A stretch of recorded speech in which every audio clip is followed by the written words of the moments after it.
Bonjour YouTube, je suis Sébastien et après plus de 2 ans et 45 000 km, madame a craqué et décidé qu'elle voulait la musique dans la voiture. Je peux pas la blâmer, elle fait des allers-retours de 1200 km tous les 10 jours pour le boulot. Et elle s'ennuie. Donc nous avons commandé sur le bon coin un autoradio BMW professionnel. C'est le modèle... Oula. C'est le Alpine CD73, c'est écrit quelque part là, CD73. Il est du 8 octobre a priori, enfin d'octobre 2008 a priori. C'est le même que celui qu'on a, sauf que a priori celui-là il marche. Il vient d'une série 1, mais ça va être exactement le même, sinon je changerai la façade. Et maintenant on va aller démonter l'autoradio de la voiture et monter celui-là, on vérifie qu'il fonctionne. Et vous allez venir avec moi, et ça fera plaisir à madame. C'est pas tous les jours que vous faites des travaux qui font plaisir à madame. Ici donc dans notre fidèle série 3, c'est une E91 parce que c'est le break, mais c'est une E90, 12, 13, 11, peu importe. Voilà l'autoradio qu'on veut enlever, il est mort. C'est pas l'écran, pour ceux qui se posent la question, le problème n'est pas l'écran, le problème c'est l'autoradio. J'avais montré une photo sur Instagram du composant qui chauffait sur les cartes. J'essaierai de le réparer quand je recommanderai des composants électroniques, je commanderai le bon et j'essaierai de le changer. Mais donc on va commencer par enlever ceci. Faut le déclipser, enfin faut le déclipser. J'ai cette spatule en plastique qui je sais pas d'où elle vient, mais c'est pas mal. Vous voyez, ça permet de forcer un petit peu le machin. Voilà. Faut arriver à le sortir. C'est pas facile. Ça n'y met pas de la bonne volonté.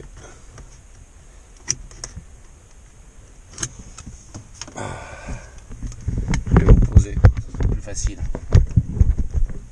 Voilà.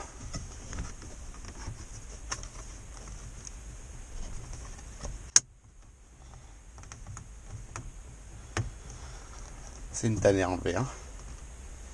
A fortiori quand c'est froid.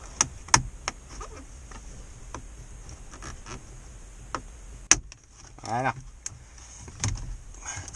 Alors quand on l'enlève, il faut faire attention parce qu'il y a deux crans. Il y a la façade qui est clipsée sur le bloc en plastique. Et il y a le bloc en plastique qui est fixé par ces languettes là-dedans. Donc il faut le prendre par ici, il faut arriver. Il y a des outils beaucoup mieux pour démonter l'intérieur, notamment il y a des griffes qui se mettent et qui le prendraient, mais bon, je les ai pas. Maintenant, il nous faut un tournevis cruciforme pour défaire les vis qui sont là. Alors là, celle-là, je l'avais pas remise la dernière fois, je vais la remettre. Et il y a celle-là qu'il faut que j'enlève. Donc on dévisse.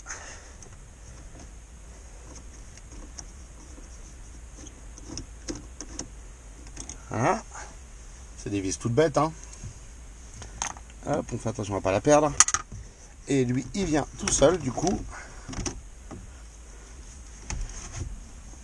Et maintenant qu'on l'a enlevé derrière, on a la connexion pour le faisceau qui se déclipse, cette lame qui se déclipse, vous la tournez et ça sort le contacteur. Et il y a l'antenne qui est normalement branchée ici, qui s'est débranchée toute seule quand je l'ai sortie. C'est cette petite prise là. Donc voilà l'ancien.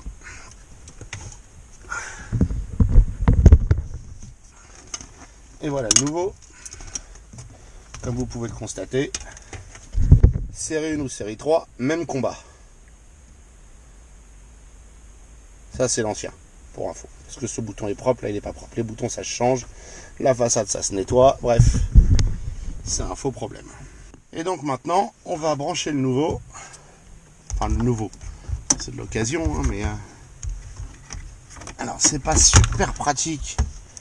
Parce que le faisceau est pas beaucoup plus long que ce qu'il doit être.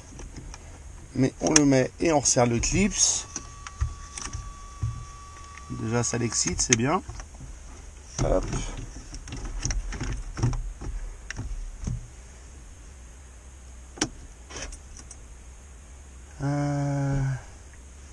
Bon, il s'allume, c'est un bon début. On est sur auxiliaire. On a une prise auxiliaire, donc c'est intéressant. On va faire quoi? Audio. Audio. Tuner.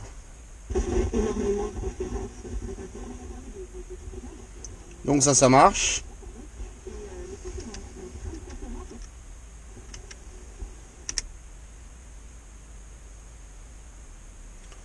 On va le laisser sur l'auxiliaire et on va essayer un truc.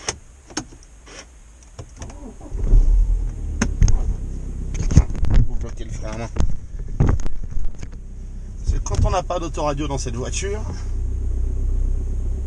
ça veut aussi dire qu'on n'a pas de radar. Alors, est-ce qu'ils fonctionnent les radars maintenant? Voilà, maintenant on a les radars. Ça paraît idiot, hein, mais on va aussi avoir, si je roule la porte ouverte. Non, elle sonne pas pour ça, elle est juste pas contente. Bref, nous avons une radio. Donc maintenant, on va envoyer une photo à madame, ça lui fera plaisir. On va le remboîter correctement en place. Voilà. On va remettre la vis. Après, on va chercher l'autre. Si j'éteins, ça éteint. Ça, c'est merveilleux tout de même.